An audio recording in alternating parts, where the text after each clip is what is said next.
sinzi nimba nawe ujya uhora wibaza nimba ufite inyatsi y'amafaranga ku buryo n'amafaranga makeya akugeze mu ntoki ubona agiye. Rimwe na rimwe abatemera Imana mukajya mu bapfumu kureba nimba babakuraho iyo nyatsi. Iyi munsi ndagira ngo nkubwire ko nta nyatsi ihari, ahubwo ntago dusobanukiwe imikorere y'amafaranga. Ntago mvuze kuba utayatunze, ushobora kuba uyatunze ariko imikorere yayo utayumva neza. Iyi munsi ndagira ngo twigane isomo, twiga iyigabukungu cyangwa se financial literacy mu Cyongereza.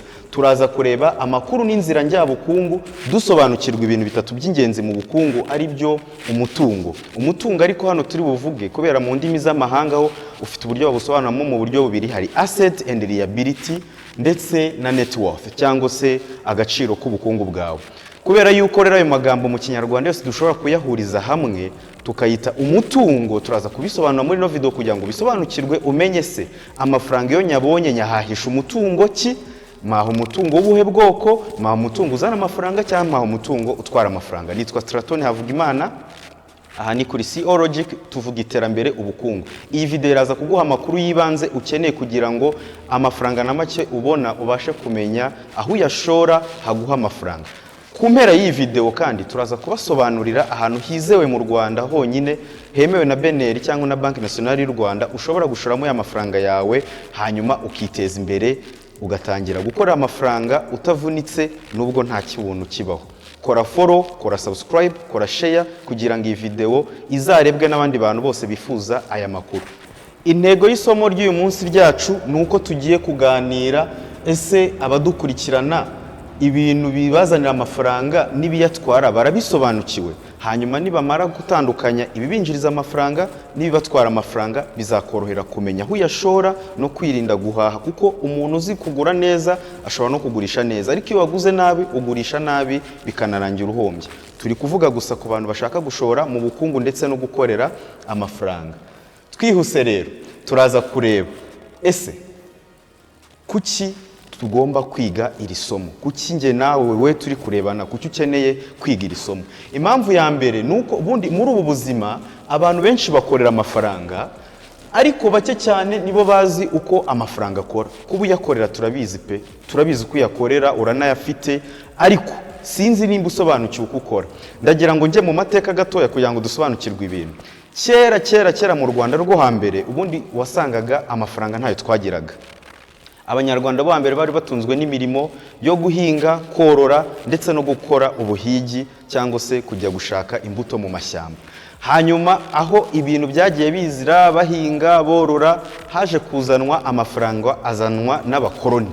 Abakoloni bagejeje amafaranga mu Rwanda ntago twigeze tuyabona nk'ikintu cyatunejeje, kuko kugira ngo yabone yari imvune ibabaje. Rimwe na rimwe bakaguhemba amafaranga make adahuye n'umurimo n'imbaraga watakaje, nayo make ubonye bakayatwara bakwaka icyo nakita umusoro. Kubera agahinda twagize muri ayo mafaranga byagiye byoroha ko buri muntu wese wabashije kugera ku ifaranga, ikintu cyamuzaga mu mutwe ntago kwari ugukorera andi mafaranga menshi cyangwa kurishora ahantu yahatuma hava indi soko y'amafaranga, ahubwo kwari ukwinezeza no kwimara agahinda yatewe na babakoloni. Natwe bashya rero kubera ko ubukoloni butamaze igihe kinini bubayeho mu Rwanda ndetse no mu bindi bihugu bya Afurika, buracyari bushya ku buryo DNA zabwo turacyazifite ku basokuruza bacu batubanjirije. In fact haracyariho n'abantu babayeho muri ubwo buzima bazaduha ubuhamya. Kubera iyo mpamvu rero, niyo mpamvu usanga abanyarwanda benshi iyo abonye amafaranga agomba gukora ikintu kimunezeza, kuko yagiye abona amafaranga mu mvune, yayabakobokeye mu mvugo y'uyu munsi, ariko kandi bitewe n'ibyo bikomere birumvikana ko kuba wafata amafaranga ukinezeza, ukashaka kwigaragaza ko nawe wakikora mu bukoloni wiyambika neza, urya neza, ugira ibirori byinshi, ndetse n'ubundi bwoko bwose bwaje bwo gusipendinga cyangwa gukoreshamo amafaranga budafite n'umumaro bwose bwiyongereyeho, iyi munsi bikaba mu bintu bidutwara amafaranga. Bivuze ko mu mateka yacu gusobanukirwa ko amafaranga iyo uyabonye ushobora kuyakoresha ahandi, uyashora mu bindi bintu akazana andi mafaranga, ni ibintu bishya turi kwiga iyi munsi. Amashuri aje yatwigishije kuba abakozi, kujya gukorera saleri, gukorera umushahara, ntago yigeze twigisha gukora investment. Amafaranga make tubonye turayakoresha gute, turayashora hehe? Ibyo bintu ni ibintu ushobora kuba we wabimenye, warahawe amakuru n'uwakubanjirije, uwakubanjirije nawe yarabyiza ahandi, tukaba ari ubumenyi turi gutanga mu buryo buri informal. Ariko formal education yacu ntago iri kutwigisha exactly uko amafaranga akora. Muri iri somo kandi ndongera mbibutse ko aricyo tugiye kuganira, bivuze ko ari amahirwe ko nibura tugiye kubonaho introduction, kuko ni ibintu binini utahita umenya muri video imwe, bisaba gusa ko uhora wiga ndetse unihugura. Tugiye gukoresha kandi nanone muri iki gitabo turifashisha igitabo Rich Daddy Poor Daddy cyanditswe na Robert Kiyosaki. Iki gitabo kigiye kirimo amakuru y'ibi bintu byinshi, niho twagiye dukora reference kuko cyaduha inspiration, tuvuga ko twazagisha ibintu kugira ngo abantu babisobanukirwe. Nawe ubaye ushaka kugisoma naguha soft, wazanyandikira nkaguha soft yacyo niyo mfite, ukayisoma wabasha gusobanukirwa ibintu mu buryo bwagutse ndetse bwagufasha gukomeza gukorera amafaranga. Dukomeje rero tugiye kubanza dusobanukirwe igice cya mbere, tugiye gusobanukirwa ese ubundi ibisobanuro by'ijambo umutungo ni ibihe. Iyo tuvuze umutungo tuba dushatse kuvuga iki? Umutungo, niba ushaka kuba umukire ugomba kwiga kumenya guhaha no kugurisha neza. Kugura umutungo uzana amafaranga, muri iri shuri ryacu turi wite assets kugira ngo bitworohere, ndetse ukirinda kugura umutungo utwara n'amafaranga make wabonye, ariwo turi bwite liability. Ku bantu bumvishe izitamu bwa mbere ndagira ngo muze kubyumva biboroheye bitabagoye. Hanyuma kandi ese asset na liability bitandukaniye hehe? Abize ubijyanye n'ubukungu muze kwigora mu bisubiremo, kuko gusubira mu byo wize ntacyo bitwaye, ariko abatabizi reka tujyane. Ese iyo tuvuze ubundi asset na liability bivuze iki, bikora bite, bitandukaniye hehe? Turabanza turebe asset. Nababwiye ko asset ari umutungo uzana amafaranga. Icyo bivuze, umuntu wese ushyira amafaranga, ni ukuvuga ngo iyo tuvuze asset bishatse kuvuga umutungo ushyira amafaranga mu mufuka wawe utagombye gukoresha imbaraga z'umubiri buri munsi. Umutungo ugura cyangwa se uhaha ukagushyirira amafaranga mu mufuka cyangwa se ukongera agaciro bitagusabye gukoresha imbaraga z'umubiri cyangwa ubwenge buri munsi. Icyo kintu nizere ko mubyumvishije. Uko ukora uhinduka bitewe n'aho isoko rigenda rizamuka. Bivuze ngo ugenda wunguka wongera agaciro uko igihe kigenda gihita. Ingero zifatika twakita nk'umutungo twise asset, kubera ko mu Kinyarwanda byose tubyita umutungo. Asset ushobora kugura inzu ariko iyo nzu ikaba ikodeshwa. Inzu ikodeshwa tuyibara nka asset kuko sibye kuba ari umutungo wongera agaciro unakwinjiriza amafaranga y'ubukode buri kwezi. Urugero rwa kabiri, kuba wagura imigabane ku imari ry'isoko n'imigabane. Ibyo nabyo turaza kubivugaho mu gice cya gatatu kiri buze. Kuba wagura imigabane mu bigo by'imari, uwo mutungo bakakwemera kuguha inyungu, ukaba ufite amafaranga yawe ariko banakongeraho inyungu mu gihe runaka mwumvikanye. Bishobora kuba mu mezi, mu mwaka cyangwa mu myaka myinshi, kuva kuri 1, 3, 5, 10, 20, biterwa n'ibyo wemeranyijwe nabo. Kugura imigabane cyangwa se shares mu bigo by'ubucuruzi, byo nemaze kubivuga, cyangwa se kuba waba ufite business ikwinjiriza amafaranga. Business mvuze ntago ari za business wowe ukora buri gitondo uramutse urwaye zahagarara. Mvuze wa muntu ufite business ifite abakozi barimo bakora, barimo batanga raporo buri munsi, bakavuga ati boss, umunsi twinjije 20,000, umunsi twinjije miliyoni, umunsi twinjije miliyoni 2, hanyuma ukabahemba ku kwezi, bakagukorera raporo, bakakubereka ibyo bashaka, ukongera ukinvestinga. Bivuze ngo niyo warwara, niyo wakigira muri Tanzania ku mazi, niyo wajya Gisenyi kurya ubuzima, baracyakubwira ko hari amafaranga yinjiye, hari ayo bahombye. Se icyo nicyo bita a self running business. Hari isomo nateguye nakoze kuri YouTube yanjye Havugimana Strato, nari ndimo nsobanura uburyo wakora business yikoresha waba uhari cyangwa udahari, ikimanaginga we ikaguha raporo y'amafaranga yinjiye. Nimba ushaka kwira no gusobanukirwa uburyo wakora business iri self running, jya kuri YouTube urebe iyo video, nitwa Havugimana Strato, uraza kubisobanukirwa, ugaruke wandike muri comment. Hanyuma tukiri kureba uburyo wakora imitungo. Bivuze ngo ya company yawe ni umutungo wawe, kuko buri kwezi kwinjiriza amafaranga waba uhari cyangwa udahari. Tugiye kureba ubwoko bwa kabiri bw'umutungo, noneho ushobora kugura ariko ntibwinjiza amafaranga cyangwa ukagutwara amafaranga. Ngomba kureba ko kiri kuri codinga. Uwo mutungo wa kabiri nta wundi nuwo twita liability. Ese liability ni iki? Icyo bivuze ni ikintu cyose ugura amafaranga icyo bivuze ni ikintu cyose gikura amafaranga mu mufuka wawe buri munsi cyangwa se buri kwezi. Ese wari wagura umutungo aho kugira ngo kwinjiza amafaranga, ahubwo buri kwezi ukagusaba kugutwara amafaranga? Uko ukora biba ari nko kuvomera mu gitebo. Ibaza ujyanye igitebo kuvoma, ukajya uvoma amazi arahari pe, ariko uri kuvoma bica mu myenge byigendera. Ukuvuga ngo ukorera amafaranga akaza, ariko ukavomera mu kiva. Kuvomera mu kiva ni ikinyarwanda cyiza, ko ushobora kuba ufite ibintu byinshi, washyizemo imbaraga nyinshi, washyizemo amafaranga menshi, ariko amafaranga yawe ntumenye ngo asohokera he, ajya hehe, atwarwa n'iki. Ari handi twahereye tuvuga ngo se n'inyatsi barandoze, ni ikihe kibazo mfite ko amafaranga ngeraho ariko simenye ahaciye? Ubwo uraza kumenya ni uwuhe mutungo wowe ushaka kugura. Dutanga ingero zifatika. Urugero rwa mbere, abantu benshi ndabizi mugiye kurakara, niyo wubatse inzu wari ukennye ariko inzu ukaba ugiye kuyibamo. Mwitonde hano hataza kuvuga, kuko iyi nzu izajya igusaba ko uyitangira umusoro kandi ntiyinjiza. Icyo ni icya mbere. Icya kabiri, uzajya ukenera gusana. Icya kabiri, uzajya ukenera gushyiramo amazi, irangi, umuriro n'ibindi byinshi byose nk'inzu ubamo uba ugomba kuyitaho. Mu gihe cyose ukiri umuntu uri gutera imbere, inzu yo kubamo ubundi ntago wakayibaze muri asset, kuko ni ikintu kigutwara amafaranga. Ubu bumenyi turi kubikora twifashishije ubwo twakuye mu gitabo cya Rich Dad Poor Dad cya Robert Kiyosaki, kubera yuko we niko abisobanura, ariko nanjye nemeranywa nabyo. Mu gihe waba warize ekonomi, ubukungu bukubwira ko inzu ubamo ari asset, it's okay, ntacyo bitwaye. Aho ngaho waba umaze kugera kuri niveau runaka.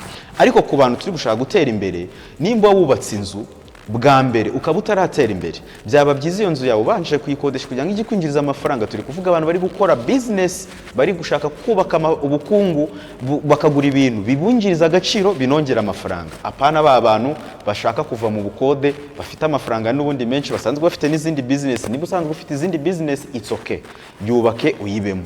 Ariko nimba ushaka gukora investment, ubaka inzu, uyikodeshe, uyishyire ku isoko, hanyuma abantu dushobora kuyubaka ugahita uyigurisha ukabona amafaranga, cyangwa ukayubaka ukayikodesha. Icyo ni inzu, ubwo ni icya mbere. Icya kabiri, imodoka yo kugendamo. Harimo umuntu ugiye kumbwira ngo ubuse ngo nguze imodoka ngo yo kugitwara abana ku ishuri cyangwa nanjye kanjyana ku kazi. It's okay, nawe biraterwa. Buri muntu wese agira urugero rwe. Nababwiye ngo umuntu wese ashora imari bitewe n'ubwenge n'ubumenyi afite mu bijyanye n'ishoramari. Niba iyo modoka uyiguze ngo kujyane mu kazi, ariko mu kazi ujyana ari ukugenda ukayiparika, iyo modoka ni liability, ntabwo ari asset. Wibuke ko imodoka nimba uyiguze miliyoni 15, ukiyivana ku isoko ako kanya, ntekereza ko kuguha 12, 13 abantu batabitinyuka. Ushobora no kuba mfatiye hejuru, kuko byibura ishobora guhita itakaza nka 30% by'amafaranga wari uyiguze. Ugasanga wayiguze 15, bahise baguha miliyoni 10, kandi nta n'iminsi 2 uyivanye ishize uyiguze ku isoko. Bivuze iki? Ya modoka nimba uyiguze, yigore nimba ari imodoka ya business. N'urugero, uguze dina igiye kujya itwara wenda imizigo ijya kukurangura, nimba ufite business. Uguze fuso izajya itwara amabuye, imicanga n'ibiki bakuverisa. Uguze izi hoho kugira ngo uyishyire mu muhanda ikwinjiza amafaranga, aho uri muri business. Ariko nimba uguze imodoka ngo kugendamo ku Gisenyi ku Cyumweru, nta kindi kintu irimo kwinjiriza, iyo ntago ari asset, ahubwo ni liability. Kuba uyifite ntacyo bitwaye, turi kwirebera umutungo winjiza amafaranga n'umutungo ugutwara amafaranga. Ikindi, kubera ko ya modoka ubu uyiguze itakwinjiriza, igutwara amafaranga ya buri munsi ya essence, igutwara amafaranga yo gukora depanage, cyangwa se mu gihe ugize akabazo ukayikoresha, kwisiga amarange n'ibindi byose no kuyogesha. Bivuze ngo ya yandi ukorera hahandi kukwita kwinjiza, birangira nayo iyatwaye.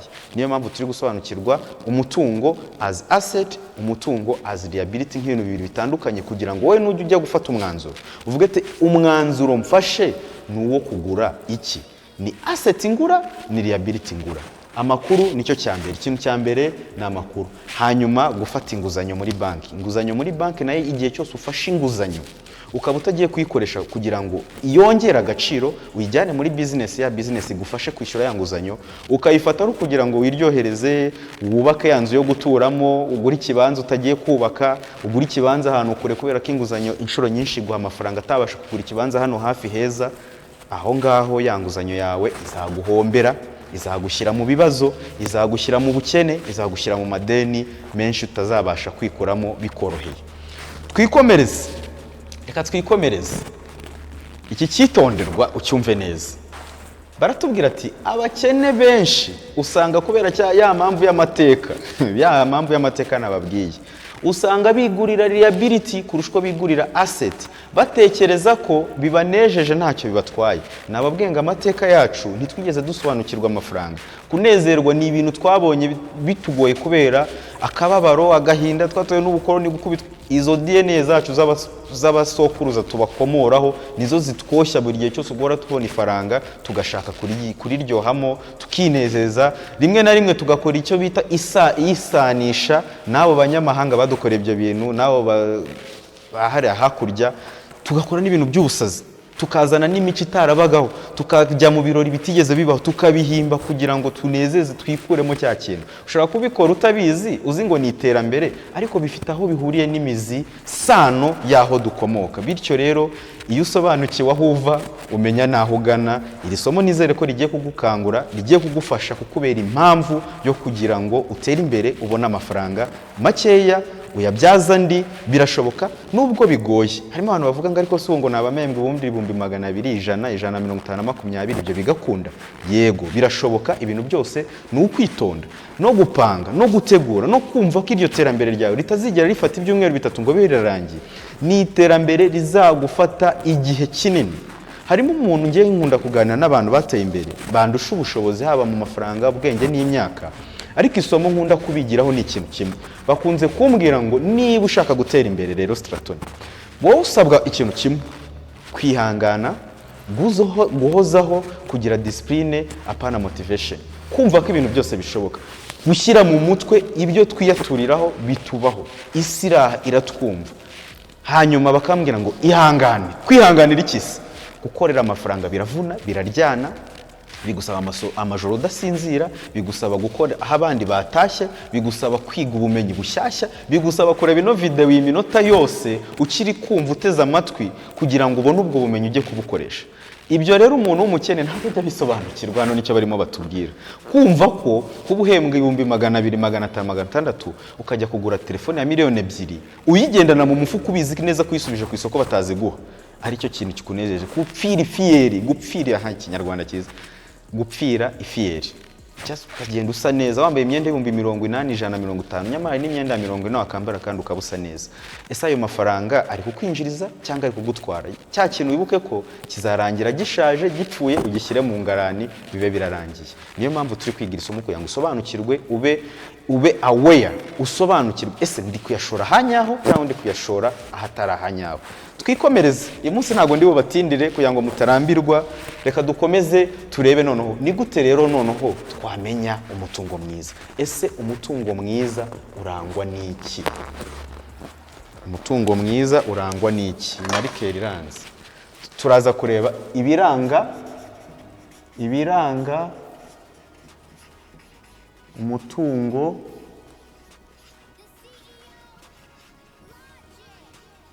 mwiza. Icyambere ni uko uwo mutungo ugomba kuba ubasha kugaragaza icyo twita cash flow. Okay? Cash flow ni iki? Ni yinjira n'isohoka ry'amafaranga. Nimba uguze umutungo ariko uwo mutungo wawe aho kugira ngo injize amafaranga ukaba uri kuyagutwara, nuko ngo ureba ese iyi investment ngiye gukora, iri shoramari ngiye gukora rizajya ryinjiza amafaranga gute cyangwa se riyasohora ute? Ni igihe uri gukora business. Nimba ari umutungo wongera agaciro uti? Icya kabiri ntago ndi butinde rwose, isuzuma agaciro ryacyo.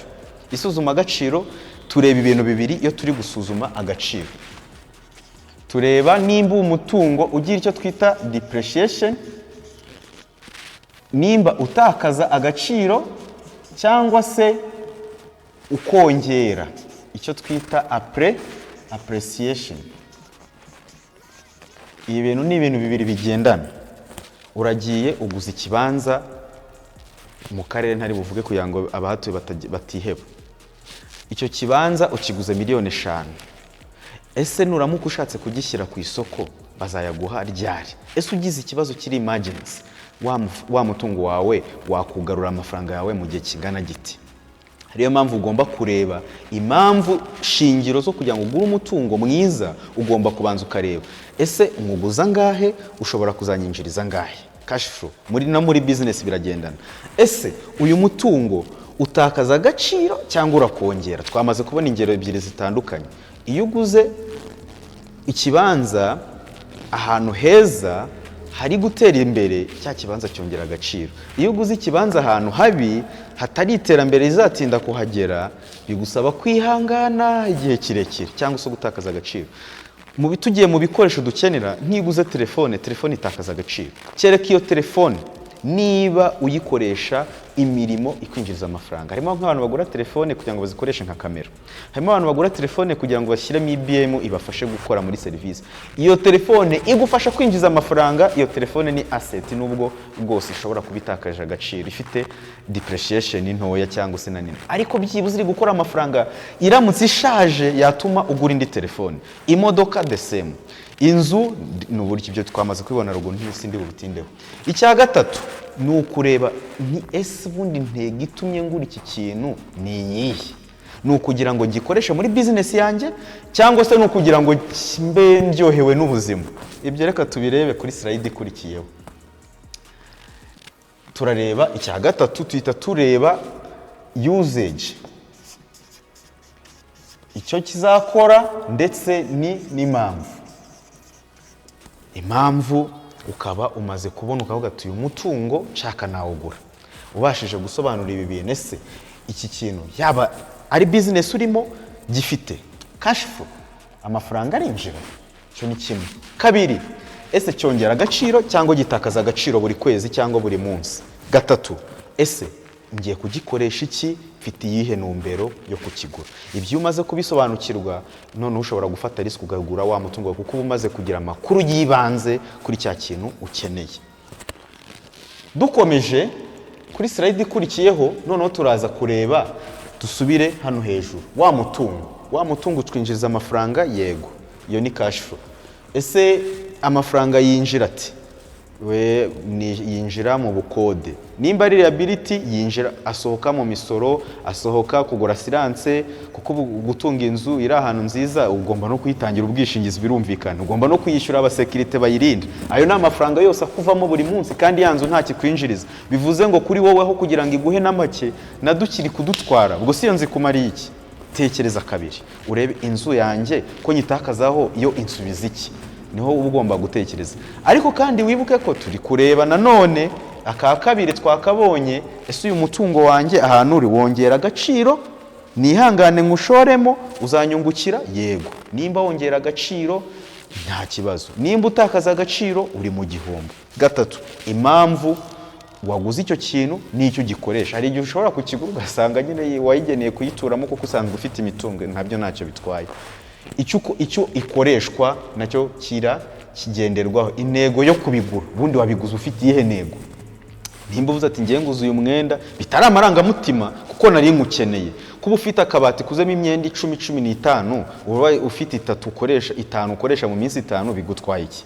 Ariko ukavuga ati n'uyu mwenda nari nkukeneye kuko njya mu bukwe nkabura ikoti, nkabona kuritira, ariko ndamutse ndiguze iri kote ryatuma hari amafaranga nazongera gutakaza. Bivuze ngo uriguze ufite impamvu, ariko wibuke ko atarasete n'ubundi kuko ntiryinjiza amafaranga, ariko nibura ryongera icyo twita goodwill. Reka mbongeraho akandi kantu muri economy, hari ukuntu ugura ikintu uvuga ati ikintu kizanyongerera agaciro bitewe naho nzajya. Tuvuge nimba iyi modoka nyiguze izajya ituma nkora diru, umuntu ninza kumwaka diru abona nje mu modoka nziza azatinya kumereza 100,000, nimagurukira muri miliyoni kuvugana gusa nawe yumve ni sawa. Mu gihe wari usanzwe ukorera 200 cyangwa 100, none icyo gihe urumva yongera agaciro. Cyangwa ngo hari ahantu hazacishwa ibikorwa remezo, hari ahantu bizagenda gutya, icyo nacyo dushobora kugikauntinga nk'ikintu dushobora kugenderaho tugura wa mutungo wacu. Sasa rero mbere yuko dukomeza, kugira ngo usobanukirwe, banza wikorera isuzuma, wibaza ibibazo bikurikira. Ikibazo cya mbere, ni ikihe kintu wifuza kugura? Mbwira, wowe urifuza kugura iki? Cya kabiri, ese urashaka kugikoresha iki? Uragikoresha mu bwikorezi, mu bucuruzi, ni icyo kwinezeza, ni icyo mu birori, ni iki? Ushaka kugikoresha iki? Gatatu, giteganya cyangwa urateganya ko kizajya kikwinjiriza amafaranga angahe buri kwezi cyangwa se ku mwaka? Ibyo bibazo nusanga kitazakwinjiriza, icyo ugiye kugikoresha nta mpamvu ifatika, icyo kintu ushaka ukireka. Nubona ziriya mpamvu zo hejuru twavuze zishoboka, ukigure. Twihuse ndagira ngo duhite twikomereza mu gice cya kabiri. Dufite ibice bitatu, dusigaje ikindi gice kimwe kugira ngo dusoze. Nimba ugeze aha ngaha nuko iyi video hari icyo yagufashije, kora like, follow, share, subscribe bitewe naho uri kuturebera, hanyuma ariko wibuke gushyira na comment hano. Buriya mujye mwiga gushimira. Umuntu udashimira nawe ni umuntu utari mwiza. Iyo utanze nawe urahabwa, nawe nuhabwa ibyo biga gutanga. Nkuko utabona amafaranga utashoye n'ubumenyi ntiwabona utize. Umwarimu rero nawe mushimishe, andika muri comment. Urakoze cyane. So tugiye kureba uburyo bwo kubara ubukungu, bundi kugira ngo umenye ngo mpagaze ne, ubukungu bwanjye bumeze bute, ni iki nakora, ese nabupima nte. Icyo ugomba kureba ke ubukungu bwanjye kugira ngo mbumenye. Abenshi ndasanga twibera munsi ya zero. Fata imitungo yose ufite, imitungo yinjiza amafaranga, nuramuka ufashe bya bindi twise liability, bya bindi bitwara amafaranga, ukureho amafaranga ubitakazaho buri kwezi. Nurangiza ukuremo amadeni urimo, expense ugira, amadeni ufitiye banke, abantu, ndetse na bya bintu byose bitakaza agaciro. Icyo uri bubone uraza gusanga ari wo mutungo wawe. Nimba ari telefone ufite, vuga ngo ese nyijyanye ku isoko bama ngahe. Nimba ari inzu ufite, uvuge se nyishyize ku isoko ntabona ngahe. Hanyuma ufate ya mitungo yawe ukuremo amadeni, ukuremo ubuzima bwawe bwa buri munsi butuma usavayivinga kugira ngo ukwezi gushire. Nimba ari muri business, ibi ndi kubivanga ku bantu ku giti cyabo ndetse na business. Nawe ushobora kujya usanisha bitewe n'igice uherereyemo. Hanyuma ukuremo icyo uri bubone kiraba ari bwo bukungu bwawe. Araba ari uko uhagaze. Uramutse ugize ibibazo ugashyira ku isoko, wasigarana ngahe?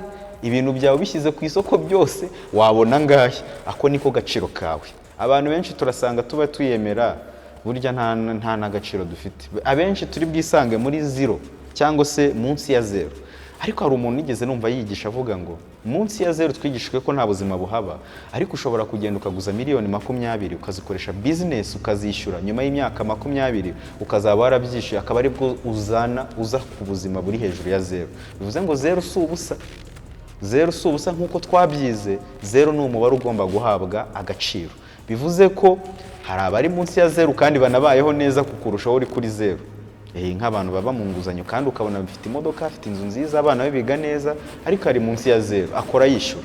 Ariko ibyo ntibivuze ko abatazakora ngo agere hejuru ya zero natangire kubona amafaranga adafite inguzanyo abayeho neza. Ikindi, inguzanyo ishobora gukoreshwa rega mu buryo bwo kugira ngo igufashe kwiteza imbere. Igihe cyose uyifashe kugira ngo uyikoreshe mu buryo bwiza, inguzanyo si mbi.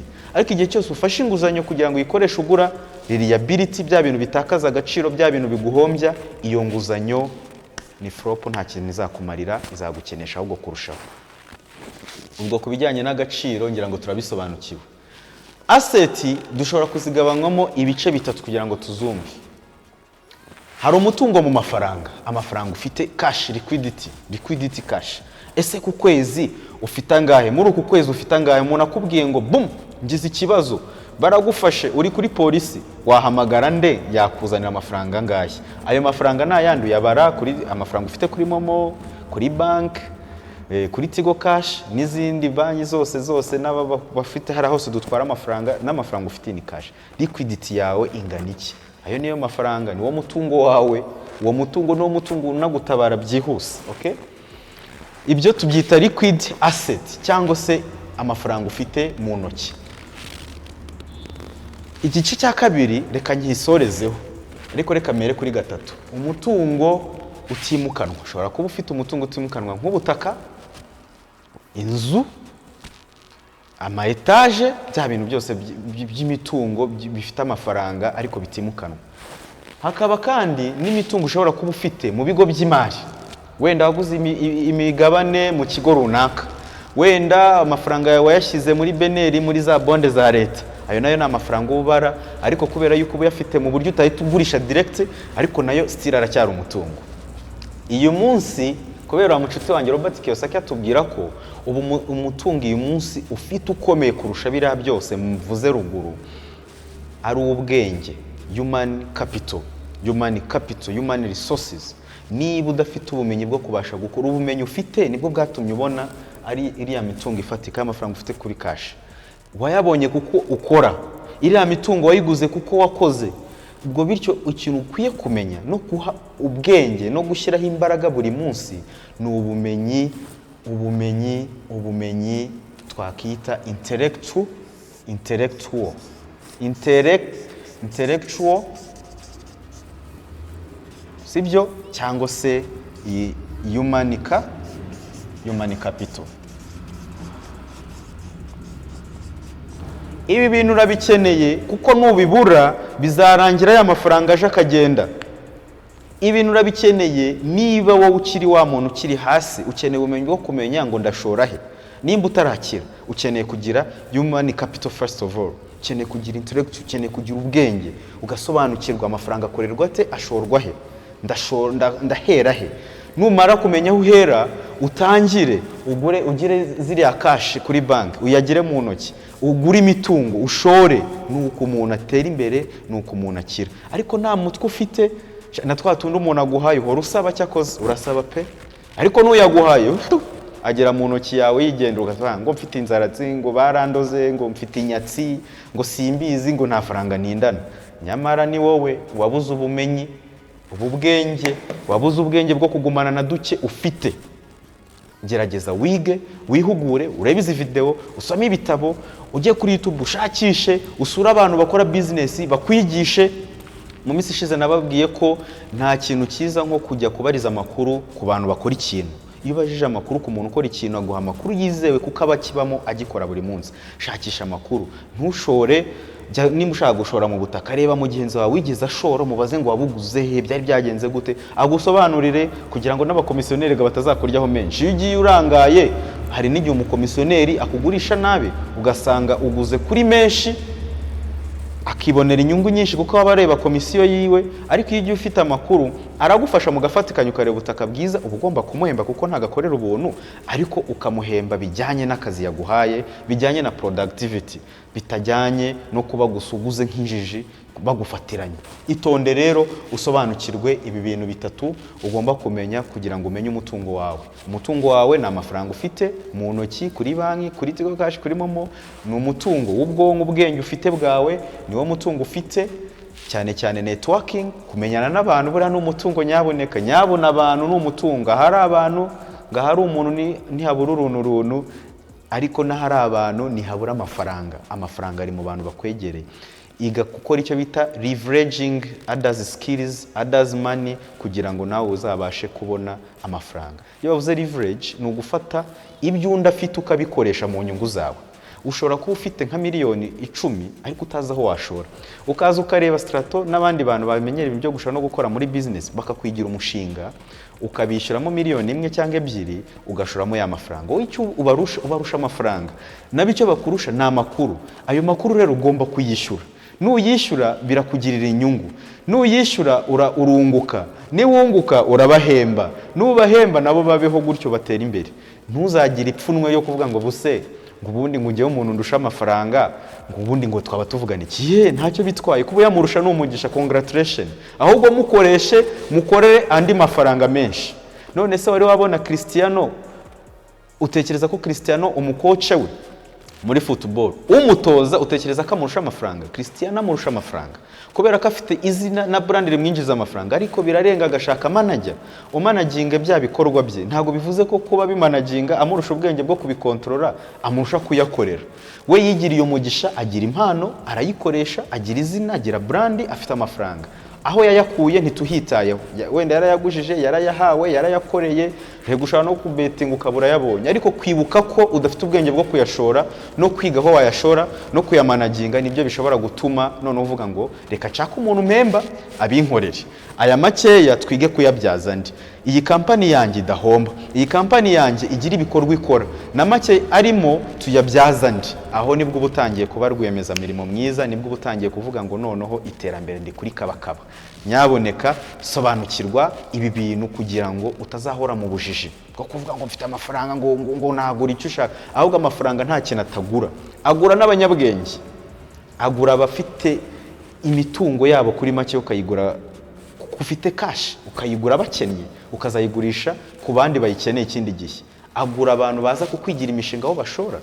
bityo rero amafaranga yawe menya icyo uyakoresha n'aho uyashora n'abo uri kuyaha, ahubwo wirinde kuyaha ba bantu bayarya gusa, ba bandi bari muri liability. Shaka asset, shaka abantu bafite ubwenge bagushore bakwigira imishinga, abo ubagire asset zawe, bajye muri cya kintu twita cash flow, bakomeze bakora amafaranga. Y'amafaranga wakoreye akora ndi wowe ujya kuruhuka ubabaza ati bigezehe bya bintu, nibwo uzaba uri mu nzira nziza y'iterambere.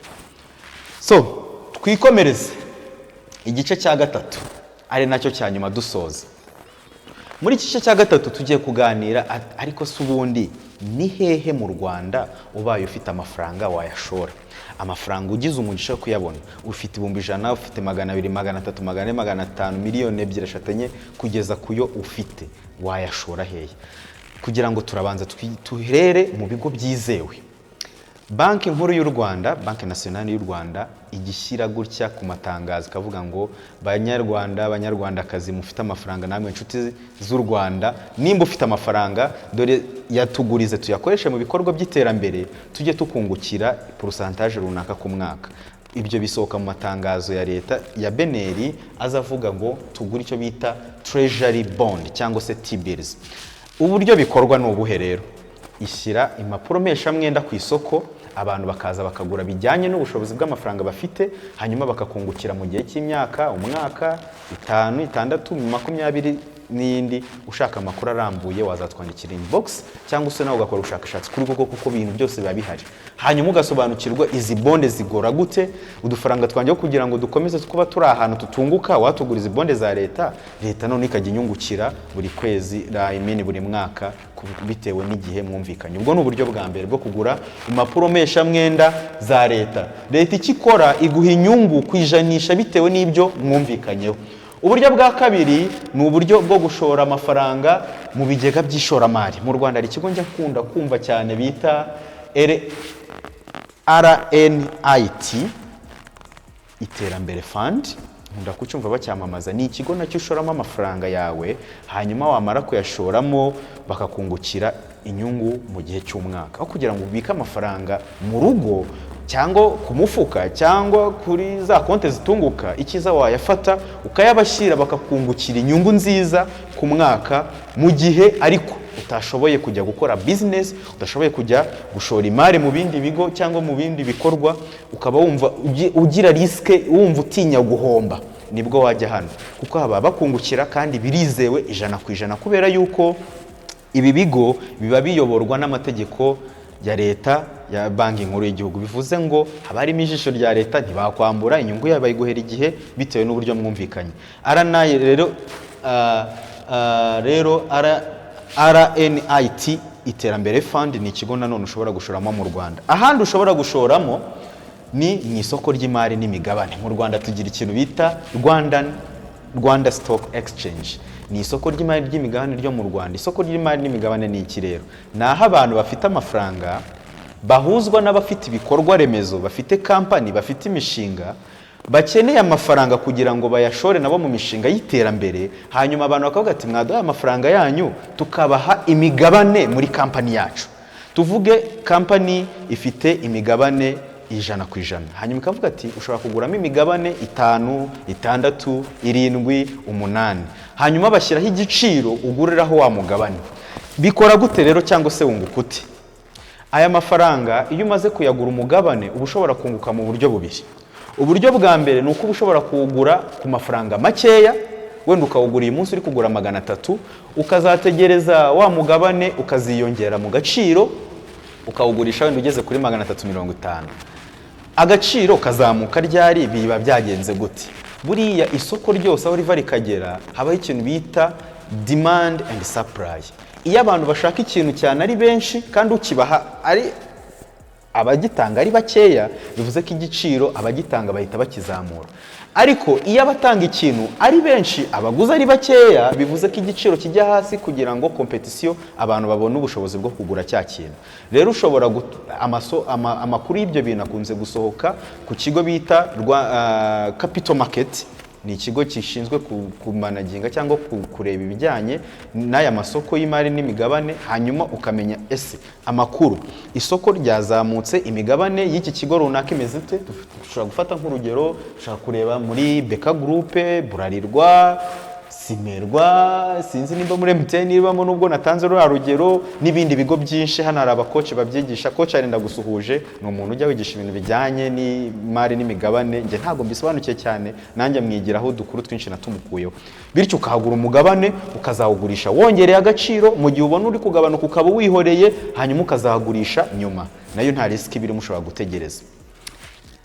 Harimo igice cya kabiri cy'uburyo bikora, ni uburyo none uguramo ya migabane yawe, hanyuma kampani ku mwaka igakora ibaruramari ikavuga ngo muri uyu mwaka kampani yacu yungutse aya mafaranga, igafata ya mafaranga yungutse ikavuga ati abashoramari bacu reka tubahe ku nyungu, igafata ya mafaranga ikayagabanya mu byiciro, hanyuma ikabahaho amafaranga, ikabahaho inyungu, ikabahaho urwunguko rwavuye mu bucuruzi bose bageze, icyo babyita dividend. Nizere ko ibijyanye n'imari n'imigabane nabyo mubisobanukiwe, mushobora gutangira kubikora. Ushaka ayo makuru uzanyandikire ngo nimero y'umuntu wagufasha ibyo bintu rwose, hanyuma nawe utangire ukore, ushore imari mu isoko ry'imari n'imigabane mu Rwanda, cyane cyane ko rihari ryizewe.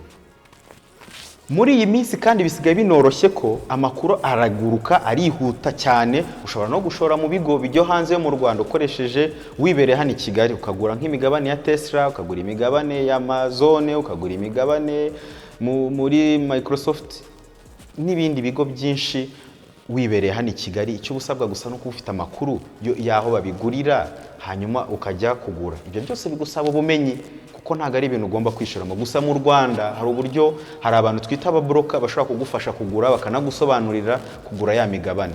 Bityo rero ikintu cya mbere ni amakuru, cya kabiri ni ubumenyi, cya gatatu ni ukwiga, cya gatatu ni ugukoresha ibyo wize ukabishyira mu bikorwa, nibwo uzatera imbere. Alright, now hari n'ubundi buryo noneho ushobora gushoramo amafaranga yawe. Gushora amafaranga yawe ugura imitungo itimukanwa, ukajya ahantu hari gutera imbere. Mu Bugesera muri no minsi hagezweho, Rwamagana hagezeho, za Muhanga hagezweho, mu mijyi y'uturere haba hariyo, ukaba hagura ubutaka ukareba gusa uko buri kongera agaciro. Buri ahantu hari ibikorwa remezo babivuze ko bwa butaka bugiye kugira. Mu Rwanda nyuma y'umwaka umwe ubutaka buriyongera pe, kandi bwiyongera neza. Ahantu ukaba ushobora kuba arahaguze miliyoni 5 cyangwa miliyoni 10, nyuma y'umwaka ukabona bari kuguha miliyoni 11, 12. Urumva ufiteho inyungu ya miliyoni cyangwa se miliyoni 2, kandi urwo rwunguko ntacyo rutwaye. Buri iterambere ntago ari urusimbi, ntago ari ibintu ngo boom byikubita hasi, ni ibintu biza gake gake. Bityo menya we gusa igihe cyiza cyo kugura ubutaka n'ahantu ugiye kubugura wifashishije ya makuru twavuze hejuru. Hanyuma ariko kandi muri no minsi hagezweho n'ubundi buryo bwo kugura umutungo cyangwa kugira imitungo nka asset. Iyi munsi hajeho digital content cyangwa se content creation. Hamwe ushobora gusanga wakoze YouTube channel nk'iyi mfite ndi kwigishirizaho, ushobora kureba iyi munsi nka mfite views 3, nyuma y'umwaka nkagira 5, nyuma y'imyaka 2 nkagira 7. Igihe cyose bazaba baraduhaye monetization, AdSense ikora amafaranga aza, bizarangira wa mutungo wanyu nyinjiza amafaranga. Njye kuba niryame mbona ukwezi kurashize, mbone barambwiye ati bo winjije ayangaye, bawe barayaguhaye. Nyamara wakoze video rimwe, nimba ufite video 1000 uratekereza. Aba YouTube, aba content creator nibyo bibatunze, bakura amafaranga muri uyu mutungo koranabuhanga, muri ubu bumenyi bwo gukora ibihangano koranabuhanga bakabisharinga, haba ku ma Facebook, kuri za TikTok, Instagram, X cyangwa se Twitter, YouTube. Abakora imiziki bakajya kuri izi mbuga z'imiziki bakanabigurisha. Hakabaho n'uburyo bwo kuvuga ngo iyi content yanjye ndayiha abantu bishyuye gusa. Bityo rero amakuru ndetse n'uburyo bwo kugura imitungo ni bwinshi, n'ubwo bwiyongeremo n'uburyo bushya bwazanywe n'iterambere. Ubwo rero na YouTube iyi munsi ni asset ugomba kwitaho ugashoramo. Tugeze ku mwanzuro tunasoza iri somo rya rirerire, nizeye ko ryakugiriye umumaro. Twasobanukiwe umutungo mu buryo bubiri, asset na liability. Umutungo wawe barute, ese ni iki ugenderaho kugira ngo ugure umutungo, ese ni iki cyangwa se ni hehe wagura, ni iki wagura, wakigura hehe, amakuru ukeneye kugira ngo umenye nimba ari cyiza. Ibyo byose twabivuze muri ino video, ariko ndagira ngo dusoze tuvuga duti intego ubundi yo kwiga ubumenyi cyangwa financial literacy ntago ari ukugira ngo ukorere amafaranga gusa. ahubwo ni ukugira ngo unamenye n'imikorere yayo n'imikoreshereze yayo. Ntabwo ari inyatsi ufite yo kuba ubona amafaranga akaza akagenda, ahubwo ushobora kuba ari ubumenyi bukeya ufite ku mikorere y'amafaranga n'imikoreshereze yayo. Iyi video nimba yagufashije ndagushimiye, natwe dushimire nibura ko iyi munsi wize ikintu cy'ingirakamaro. Kora follow, kora like, share and comment. Nitwa Straton Havugimana. Uramutse ubaye ushaka ubufasha bujyanye n'ibi byose wazatwandikira kuri nimero uri kubona ku kiganiro cyangwa ukatwandikira muri box, tuzagusubiza tugufashe. Twese icyo dushaka ni iterambere, dufashanye kwiteza imbere, dufashanye muri uru rugendo dukururano, nkurure ngukurure, dutera imbere. Amahoro y'Imana bane namwe, muhahe muronga bitewe n'aho muherereye. Bye.